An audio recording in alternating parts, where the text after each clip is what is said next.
All right, guys, this one's all about transformations, and then there's a couple other random stuff here. So we know that inside the parentheses is left or right, and it's the opposite of what you want. So for example, we think minus means left, but it's the opposite. So this is a right 3. This is a left 2. This is a right 6. And this is inside parentheses. It's kind of weird, but it is e to the power of parentheses. So this is going to be a right 1. Now the last number is going to be an up or a down, and it's exactly what you think it is. In this case, we're going to have a down 2, an up 5, a down 2, an up 4. All right, and now we're going to do some new stuff. So if there's a negative out in front, it's reflected over the x-axis. And so I'm going to go ahead and I'm going to put the negative right there is reflected over the x-axis. There's no negative there, there's a negative here, so that's going to be reflected over the x-axis. And what I mean by that is basically if you had a graph that was up here, it's going to be now down there. It's reflected over that x-axis.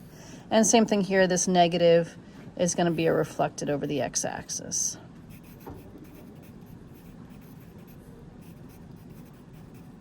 All right, now, for the number on the outside here, we completely ignore that it's a negative 3. Just think of it as a 3. And this is going to be a vertical stretch of 3. If the number is a big number, like greater than 1, it's going to be a stretch. So this will be a vertical stretch of 3. And that's when you like take this graph and you stretch it. Like it's almost like you're pulling it in both directions. So that's a vertical stretch of 3.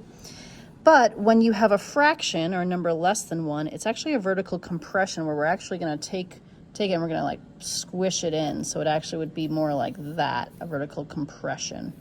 So this is going to be a vertical compression of 1/3. This is going to be a vertical compression of 0.5 or 1/2, right? It's 0.5 is less than 1. And this is going to be a vertical compression of 1/3. All right, and then that looks like that's all we got in there. All right, looking at this one here, this is saying find the speed of the car from hour 1 to hour 5.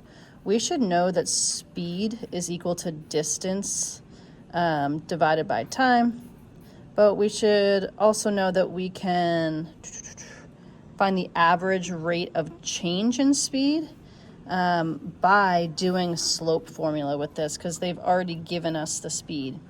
So what I'm going to do is I'm going to treat these as coordinates 1, 33, and this is going to be, we want hour 5, so I'm just going to keep it right here, 5 and 57. So all we do on this is we find the slope, and we should know that slope is change in y over change in x. So these are my y values, so I'm going to subtract my y's, 57 minus 33, and then I'm going to subtract my x's, 5 minus 1 is 4. Alexa, what's 57 minus 33?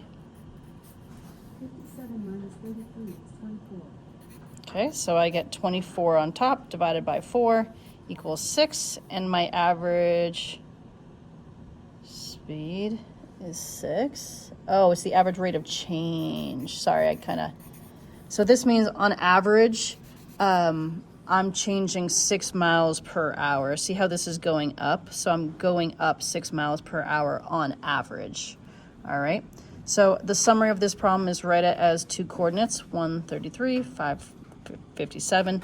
These are your y values. Subtract your y in this direction, 57 minus 33, and then subtract your x's in this direction, 5 minus 1 is 4. And this is telling you on average how much your speed is changing per hour. And so it kind of makes sense that on average we're going up 6 miles per hour each time. Okay, quick summary. Negative on the outside means reflect over the x-axis. A vertical stretch, if it's a number greater than 1, ignore the negative. That's a vertical compression, vertical compression, vertical compression, because those are all numbers less than 1. Numbers on the inside are left or right, opposite of what you think. Numbers on the outside are up and down, exactly what you do think.